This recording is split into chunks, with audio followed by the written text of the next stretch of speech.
Buenos días a todos. Para mí es un gusto poderlos acompañar el día de hoy a LBC Conference y al Hospital Internacional de Colombia. Mil gracias por esta invitación. El día de hoy vamos a poder hablar… Perdón. Ahora sí. El día de hoy vamos a hablar sobre interoperabilidad avanzada, salud poblacional y planes de cuidado del paciente. Cuando nosotros pensamos alrededor de esto, lo primero que uno se piensa, bueno, hemos hablado tanto de interoperabilidad, ¿qué es interoperabilidad avanzada ahora? ¿Cierto? Si cuando uno podría llegar a decir, todavía no hemos resuelto todavía el concepto básico de interoperabilidad y llevamos en eso ¿cuántas décadas? Lo segundo es qué relación tiene salud poblacional y planes de cuidado de paciente cuando uno lo puede considerar que están en extremos diferentes. Pero empecemos por una pregunta que quisiera que ustedes pensaran alrededor de esto. ¿Cómo entendemos las buenas prácticas en la gestión electrónica de información en salud? ¿Qué es eso? Porque a nosotros nos han hablado bastante buenas prácticas clínicas en la parte de atención en salud, buenas prácticas clínicas en la parte de investigación y como sector estamos acostumbrados a las buenas prácticas. Sin embargo, cuando estamos hablando de información, siendo que somos un sector altamente dependiente de ella, para tomar decisiones clínicas, operativas y administrativas de manera oportuna, muchas veces no sabemos qué son las buenas prácticas de información, de gestión electrónica de información en salud. Y cuando nosotros pensamos finalmente como buenas prácticas son un estándar internacional que nos permite tener unos lineamientos para que todo lo que nosotros hagamos pueda redundar en el caso de información en una mejor calidad de la data, una disponibilidad de la información donde y cuando la requiera y una disponibilidad de la data de manera oportuna para tomar decisiones basadas en evidencia. Y miren que esto no es algo que simplemente se hable desde la parte de interoperabilidad, sino que cuando nosotros hablamos, por ejemplo, de iniciativas de uso de data abierta, por ejemplo, está FAIR, donde se busca que los datos sean identificables, es decir, que yo los pueda ubicar. Yo quisiera que ustedes levantaran la mano, ¿quién de ustedes como paciente, como profesional de salud puede dar cuenta y fe de dónde está la data de ustedes o de sus pacientes en este momento si se le pidiera?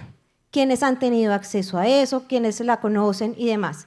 Y son de las metas a las cuales queremos llegar. Lo otro es que pueda ser accesible para poder tomar decisiones, que sea interoperable entre los diferentes sistemas y que sea reusable en diferentes momentos. Y aquí está la gran pregunta, ¿cómo hacemos que la data sea reusable? Partamos de un concepto. La gestión electrónica de información en salud no es sencilla, nuestro escenario es bastante complejo.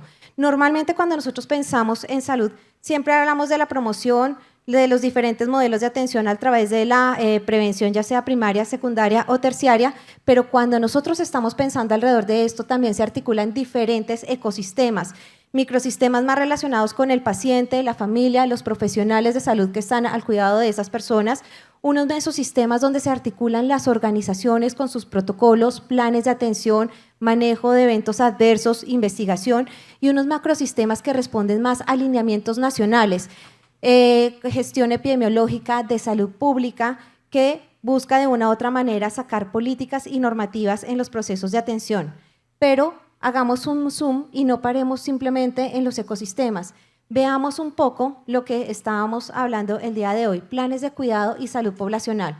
Cuando nosotros miramos planes de cuidado para aquellas personas que no son del área de salud, se entiende como aquellos protocolos que se definen para un plan de manejo de un paciente que tiene una condición específica, ¿sí? La salud poblacional, por su parte, considera todos los procesos de salud de las personas, las situaciones que en algún momento pueden tener de enfermedad y cuáles son los factores que de una u otra manera, considerados determinantes sociales o contextuales también, están incidiendo en esos procesos y se busca hacer esa gestión de riesgo. Entonces, yo les comentaba que hiciéramos un pequeño zoom. Ya no simplemente tenemos la parte de promoción, de prevención, sino que cuando hacemos salud poblacional tenemos que hablar de gestión del riesgo, ¿cierto? Y esa gestión del riesgo, ¿de dónde sale? De haber considerado los diferentes información a partir de lo que nos llega que han tenido las tendencias en las poblaciones. Y eso de una u otra manera va alimentando la gestión en políticas públicas para enfatizar en programas o desarrollar nuevos. pero al igual que el anterior escenario, tiene una gran carencia, la gestión de la información, ya sea cuando lo estamos mirando en salud poblacional o, perdón, es que esta mano me tiembla, y la izquierda no, no es que la ejercita mucho.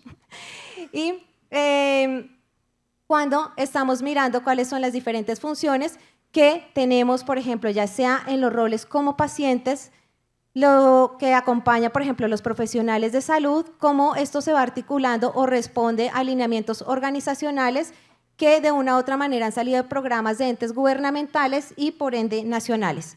Ahora bien, si seguimos pensando en la complejidad de gestión de información, nos vamos a dar cuenta que eso no se limita simplemente al anterior. Ahora nos vamos a evidenciar que cada uno de los actores tiene una necesidad de información diferente. Nuestros pacientes que quieren conocer su estado de salud, cómo se empoderan frente a sus procesos, cómo hacen una gestión de su condición y cómo tienen una mejor comunicación con otros pacientes que tienen la misma condición y con profesionales. Ahora bien, los profesionales de salud, ¿qué necesitan en la parte de información?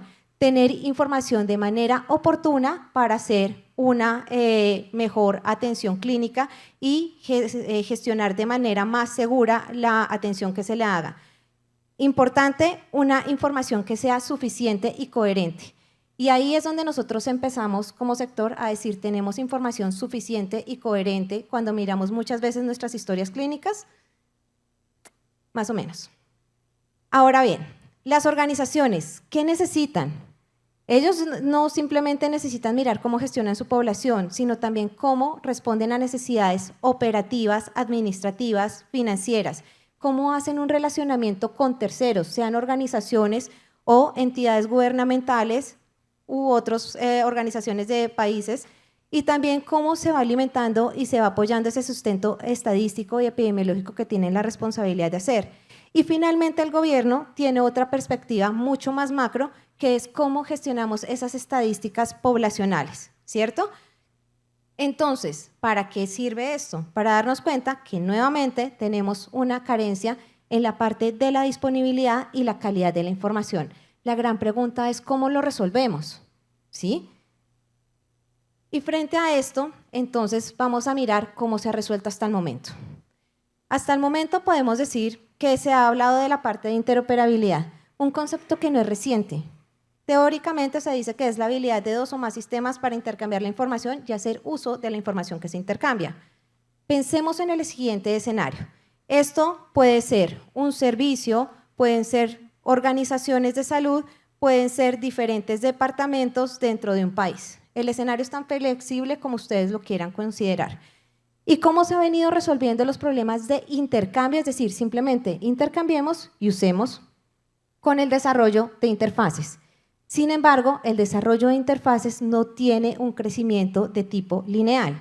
De ahí que cuando uno piensa que ya no tenemos solamente 2 organizaciones, sino fácilmente 10 servicios, 10 organizaciones, ¿cierto? 20 o 100 tendríamos que desarrollar este número de interfaces. La gran pregunta es, ¿las organizaciones están en la capacidad o el país de desarrollar este número de interfaces para solucionar únicamente el tema de intercambio? ¿Cómo se ha asumido esto? Se habla de parte de gobernanza de datos. Algunos han implementado soluciones donde implementan un data warehouse, otros que ahora lo llaman un data lake mucho más grande, que hace esa gran gobernanza de datos. Sin embargo, no es suficiente porque también tendrían que desarrollar interfaces para ese escenario y nos damos cuenta que de una u otra manera, pues seguiríamos complejizando el escenario. Entonces, llevamos en esto más de 20 años. ¿Por qué no se están logrando los avances esperados si tanto nos hemos identificado el desarrollo de interfaces? ¿Cierto? Y nos vamos a un concepto básico en la parte de interoperabilidad. El problema es que nos hemos quedado normalmente en este componente, ad hoc. Nos ponemos de acuerdo diferentes instituciones. Yo tengo 3 prestadores a los cuales necesito intercambiar información. Tengo una organización a la cual hago referencia con la cual necesito intercambiar información. Y nos ponemos de acuerdo en qué datos necesitan ellos, qué datos necesito yo y cómo lo vamos a intercambiar.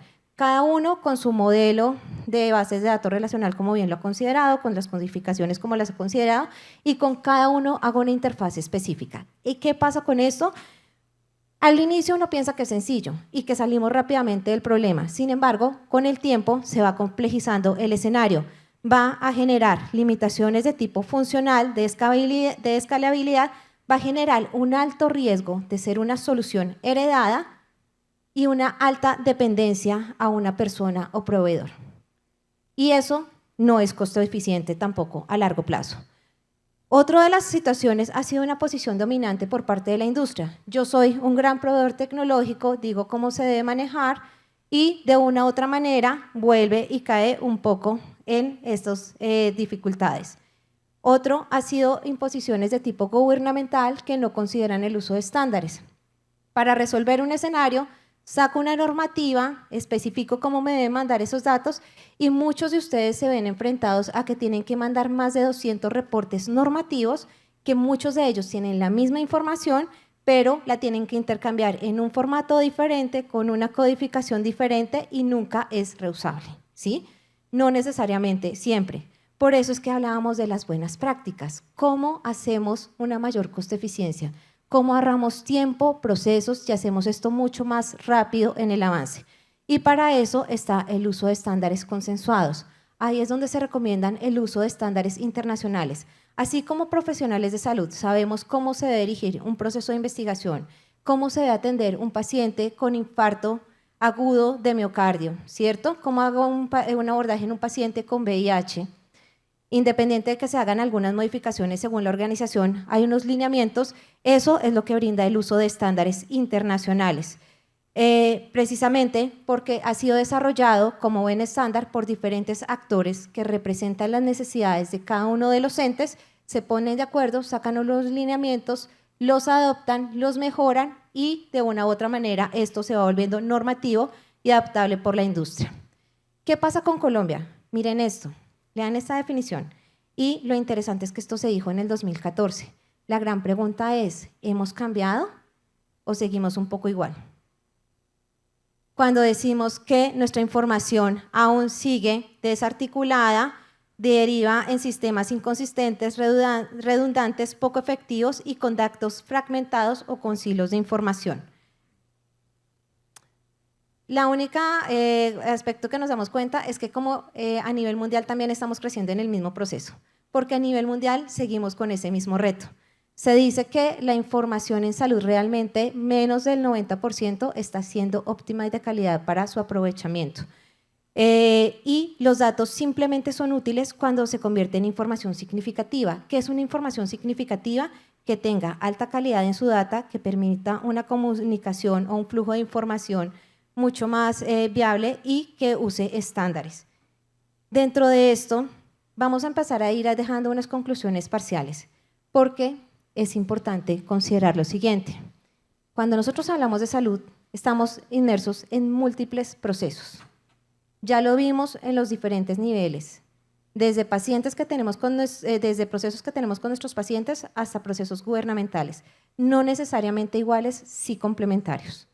Entonces, todas las actividades que nosotros hacemos en salud dentro de una red de procesos requiere unas entradas de información y no necesariamente una única salida en donde finaliza el proceso, porque esa salida va a alimentar otros procesos que son indispensables en la continuidad asistencial. Lo otro, las soluciones deben ser pensadas en un contexto donde siempre va a ser necesario compartir la información y algo fundamental, reutilizarla. Vuelva a la pregunta, ¿cómo reutilizamos la información? Entonces, tengamos en cuenta esto. Yo les decía que interoperabilidad no es algo reciente.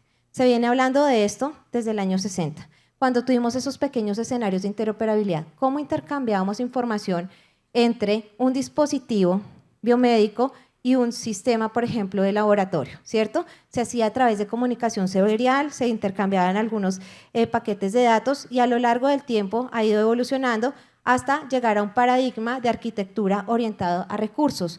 ¿Por qué se dice que es una arquitectura orientada a recursos? Porque la información ya se ve como un objeto de información que lo puedo ir reutilizando. ¿Esto en qué se ha apoyado? En el protocolo de intercambio HTTP-REST y principalmente en el uso de APIs, famosísimas APIs, que muchos de ustedes han podido escuchar. Nosotros facilitamos el intercambio y hacemos soluciones porque estamos haciendo uso de API REST. Si bien este es un mecanismo que ha hecho posible el intercambio, consideremos que es altamente utilizado por el mercado, por eso es su éxito, porque diferentes aplicaciones cuando necesitan comunicarse con plataformas aprovechan el uso de API REST. Sin embargo, nuevamente, en interoperabilidad, ¿eso es suficiente? Entonces aquí viene la gran pregunta, ¿qué requerimos para hacer interoperabilidad? Y miren que ya hemos avanzado, independiente de que tengamos complejidad en el escenario, hemos avanzado. ¿Qué se ha ido construyendo a lo largo de tiempo? Una parte de infraestructura. Esto ya de una u otra manera contamos con diferentes soluciones, tanto que, por ejemplo, la mayoría de nubes ya cuentan con soluciones tecnológicas que cuentan con servicios estandarizados. Hay proveedores de tecnología que también cuentan con servidores de este tipo. Sin embargo, nuestro gran reto, y en este momento podríamos decir que en interoperabilidad nos encontramos en esta parte, que es el desarrollo de infraestructura. ¿Cómo desarrollamos modelos consistentes de información? Es decir, el uso adecuado de terminologías, cómo especificamos diferentes perfiles según escenarios de salud que nos lleven a guías de implementación en donde nosotros eso que modelamos en salud lo podamos aterrizar en los procesos que tenemos de tipo operativo y hacerlos más eficientes, porque ese es el objetivo de la interoperabilidad, no simplemente intercambio. Si ustedes no están logrando una mayor eficiencia de sus procesos con el intercambio de información, simplemente se quedaron en una interfaz. Ahora bien, la parte de talento humano, formarla es indispensable. Y acá, perdónenme un segundo, me voy a volver rápidamente. Tengamos en cuenta una cosa con la parte de interoperabilidad cuando hablábamos de los diferentes paradigmas. Ya no simplemente estamos hablando de las necesidades de intercambio, sino de las necesidades de disponibilidad de información. ¿Cómo se ha logrado esa disponibilidad? A través de estándares internacionales como HL7 FHIR. ¿Qué es HL7 FHIR? Es la última especificación de los estándares internacionales de interoperabilidad. Se publicó en 2011, en 2019 se hizo normativa a través de su Release 4 y es lo que facilita desarrollar ecosistemas digitales de salud, que a veces pensaríamos, ¿pero qué es esto? ¿Cierto? De pronto los que no son ingenieros llegan y dicen, ¿cómo hago aterrizable un modelo de información? Tengamos en cuenta lo siguiente. FHIR, como especificación, está orientada son recursos rápidos de interoperabilidad. ¿Por qué son recursos rápidos de interoperabilidad? Porque la información se mira como objetos. Objetos que funcionan como fichas de Lego que las puede utilizar según el escenario de salud. Adicional a ello, contamos con una ventaja de que utiliza también la famosísima API REST como mecanismo de intercambio de estos recursos de información, por lo cual facilita también facilita no solo la interoperabilidad y adicional a ello contamos con tecnologías que nos sirven para almacenar estos recursos, de manera tal que nosotros en salud ya nos centramos en cómo modelamos la información. FHIR, su Release 4, ahorita estamos en el Release 5, solo que el Release 5 como salió hace poco no es tan ampliamente usado como el Release 4. Cuenta con más de 146 tipos de recursos. Mire, tiene recursos para temas de definición de entes que participan en los escenarios de salud, profesionales de salud, pacientes, cuáles son los roles que cumplen los profesionales. Tenemos recursos para el modelamiento de escenarios clínicos, de escenarios financieros y de escenarios especializados. Entonces aquí nos vamos con nuestra tercera conclusión. Los recursos FHIR están diseñados para registrar datos de salud que se encuentran altamente estructurados con una riqueza semántica. Simplemente un ejemplo, ¿qué pasa y normativamente cómo nos dicen que tenemos que registrar la alergia?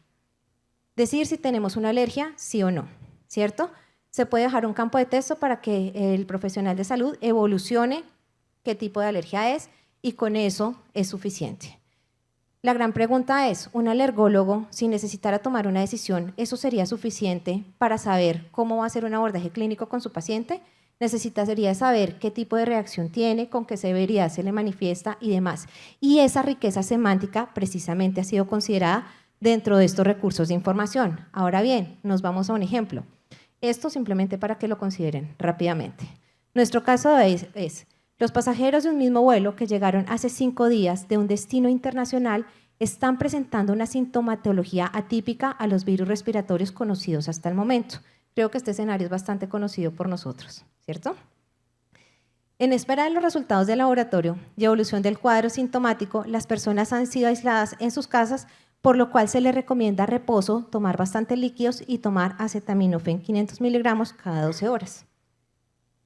Si nos pusieran a decir cómo vamos a modelar esta información, piénsenlo 10 segundos, ¿cómo lo harían? ¿O qué medidas han tomado dentro de sus organizaciones para hacerlo normalmente? Y aquí vamos a ver, de manera muy general, cómo se utilizan los recursos HL7 Fire. Nosotros tenemos un protocolo de atención, ¿cierto? A lo cual respondemos en la parte clínica. Este protocolo de atención deriva en un plan de cuidado que responde a condiciones específicas que puede tener un paciente o un grupo de pacientes, que es atendido por un grupo de profesionales que tienen un rol específico dentro de su proceso de atención. Ese plan de cuidado tiene unas actividades a las cuales se les hace, lógicamente, toda la parte de las definiciones de actividades, el progreso que está teniendo y demás. Sin embargo, esto también responde, por ejemplo, a un requerimiento que se hace desde un servicio o desde la orquestación de múltiples procesos de atención que estás teniendo. Por ejemplo, puede responder a una orden de nutrición o a una orden de medicamentos, que va a derivar también ese plan de cuidado en una definición operativa del plan, en unas actividades específicas, en unas metas, en unos indicadores y en algunos casos para evaluar la parte de satisfacción en una parte de cuestionarios. Esto es lo que permite HL7 Fire, modelar la información. Y estos recursos, porque cada uno de estos es un recurso, se puede utilizar en múltiples componentes. Esto simplemente a manera de ejemplo. Ahora bien, ¿qué iniciativas internacionales tenemos? Dentro de HL7 Internacional se vienen desarrollando diferentes aceleradores con el propósito de facilitar la definición de perfiles y guías de implementación en escenarios específicos, ya sea para la parte clínica, en determinantes sociales, en la parte administrativa y de facturación de las organizaciones, en escenarios clínicos especializados, en investigación y demás. Y con esto se ha venido avanzando. Ahora bien, la gran pregunta, por ejemplo, las guías de práctica clínica que nosotros tenemos dentro de las organizaciones, ¿cómo es la manera como normalmente las desarrollamos? ¿O las implementamos? Puede que ya estén a nivel nacional, ¿cierto? Y nos acogemos a esa. Puede que tengamos que hacer una adaptación. Muy pocas organizaciones desarrollan unas. Desarrollan los lineamientos, te dicen a qué hace referencia a la condición, cómo se hace el abordaje clínico, cuáles son los algoritmos de toma de decisiones y demás. Cuando se implementan dentro de las organizaciones, se hace la divulgación, la capacitación a los equipos clínicos, se hace la evaluación de que ellos hayan comprendido y normalmente ese es el abordaje que nosotros hacemos en este escenario. Sin embargo, la OMS y el G20 han definido que estas guías de práctica clínica deben derivar en procesos de información mucho más activos que nos permita tomar decisiones. Un ejemplo de ello es la Smart Guide de atención prenatal y en general todas estas Smart Guide, ¿qué es lo que buscan? Un conjunto de componentes de salud que incluyen lineamientos en la parte de interoperabilidad, el uso de terminologías, algoritmos en tomas de decisiones, especificaciones técnicas y operativas con el fin de avanzar en la adopción de mejores prácticas clínicas y de gestión. Es decir, a medida que un profesional de salud se enfrenta a un escenario clínico donde ya hay una guía de atención, puede ir registrando la información, se cuentan con las terminologías, se cuentan con estos algoritmos de toma de decisiones y se va alimentando los diferentes escenarios. Estas guías pueden contar con más de 1.200 perfiles. La gran pregunta es, ¿nosotros podríamos desarrollar eso en poco tiempo? Es un esfuerzo que se está haciendo de manera colaborativa, con el fin de que todas las instituciones o países, así no cuenten con el mayor desarrollo tecnológico, puedan adoptarlas. Y a eso es lo que se espera lograr para mejorar la toma de decisiones. Entonces aquí otra de las conclusiones. La transformación digital del sector requiere que los componentes del ecosistema de información evolucionen a mayores niveles de madurez. Es importante que podamos adaptar las buenas prácticas, que miremos, ya tuvimos un avance y eso es algo que hay que reconocer. Tenemos historia clínica electrónica, gestión de documentos clínicos electrónicos, sí. Quizás en algún momento de la historia respondimos al avance que se tenía con las tecnologías que se tenían y el conocimiento. Pero en este momento que ya sabemos que hay modelos consistentes de información, es cómo vamos a evolucionar y a mejorar el flujo y gestión operativa en el sector salud. Es necesario que los diferentes actores colaboren. Esto no es de un único equipo, se necesitan profesionales de salud, profesionales del área informática y áreas administrativas que estén analizando los mejores escenarios y haciendo este modelamiento de información. Por favor, no reinventemos la rueda. Ya sabemos que ¿se puede desarrollar interfaces? Sí. ¿Que hay tecnologías? Sí. ¿Qué se necesita en este momento? Visiones mucho más estratégicas, desde altas directivas que permitan ir a un componente mucho más operativo, procesos de autoevaluación, de formación de competencias, de adopción de buenas prácticas en la gestión electrónica de información, que permitan que lo que se desarrolle sea sostenible en el tiempo, que lo pueda utilizar, que lo pueda escalar, que ustedes a futuro, si quieren cambiar de proveedor, no estén limitados, lo puedan hacer porque son dueños de su modelo de información y de los recursos de información, que son escalables y evolutivos en el tiempo. Eso es de las cosas que es importante. Y fundamental, que genere una mayor seguridad en la atención clínica que nosotros tenemos de las personas. Otra conclusión, la parte de la gobernanza de datos en salud. La gobernanza de datos en salud requiere considerar precisamente el uso de estándares internacionales y de buenas prácticas en la gestión electrónica de información. Eso es fundamental para poder cumplir lo que ya se ha venido diciendo. Entonces, hemos hablado mucho de estándares. ¿Qué es HL7? HL7 es una organización internacional sin ánimo de lucro que viene desarrollando especificaciones desde 1987. En la actualidad contamos con más de 372 especificaciones, 21 estándares ISO, contamos con filiales en más de 45 países a nivel mundial en este momento, y esto ha sido la contribución que han hecho más de 1.600 miembros a nivel mundial y más de 1.500 miembros a nivel corporativo que de una u otra manera siempre están trabajando. Colombia cuenta con una filial oficial de HL7. Y esto, ¿por qué lo nombro? Porque si ustedes en algún momento tienen alguna inquietud de cómo se puede implementar, nuestros estándares son abiertos, son gratuitos. ¿Qué es lo que buscamos? Que precisamente podamos impactar de mejor manera en la oportunidad y seguridad en la toma de decisiones porque se cuenta con información confiable, modelos de información mucho más consistentes, mejorar la competitividad del sector salud y, ante todo, modelos comunes de información para poder tener datos y que se puedan utilizar donde y cuando se requieran. Nosotros, ¿cómo estamos haciendo esto? Acelerando la adopción de estándares a través de fortalecer la comunidad con el desarrollo de perfiles y guías de implementación.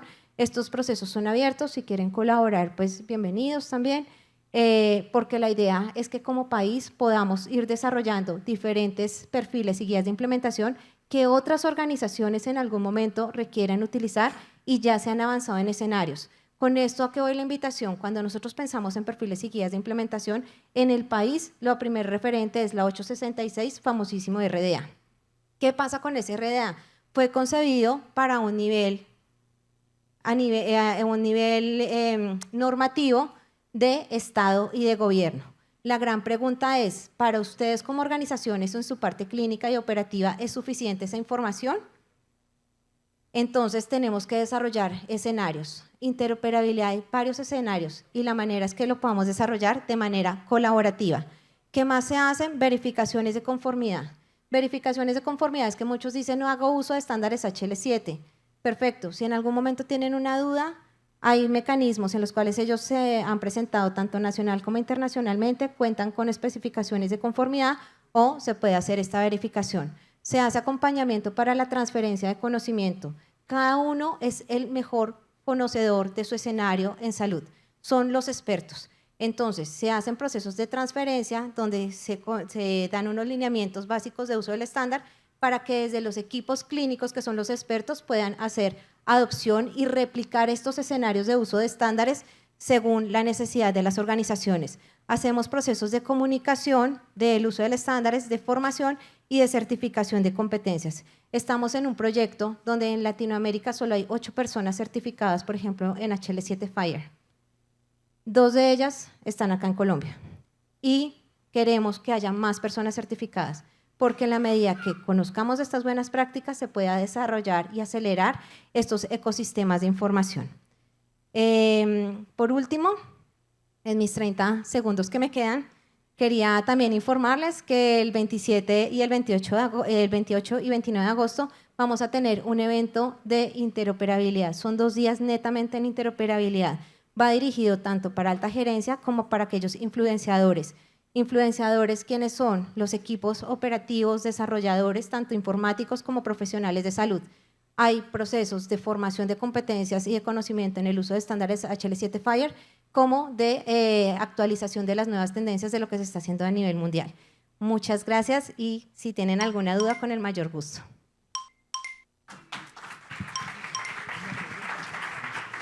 Acá me están haciendo una excelente pregunta de cómo nos inscribimos. Las inscripciones van a quedar abiertas y disponibles a partir de la otra semana, finales de la otra semana, en nuestras redes sociales. Siempre lo estamos publicando. Igual las personas que han participado en nuestros eventos, les hacemos llegar esta información. De la fuente que nosotros siempre estamos divulgando y por donde más rápido se enteran es a través de LinkedIn. Estamos como HL7 Colombia. Y bueno, igual el equipo de HL7 aquí en Colombia, para las inquietudes que tengan y demás, estamos precisamente para ayudar a crecer y desarrollar este ecosistema de interoperabilidad. Gracias. Asimismo, a través de ustedes que están en nuestra lista de asistentes en este evento, van a recibir la invitación de HL7 desde el correo de nosotros. ¿Ok? Muchas gracias. Gracias, Natalia.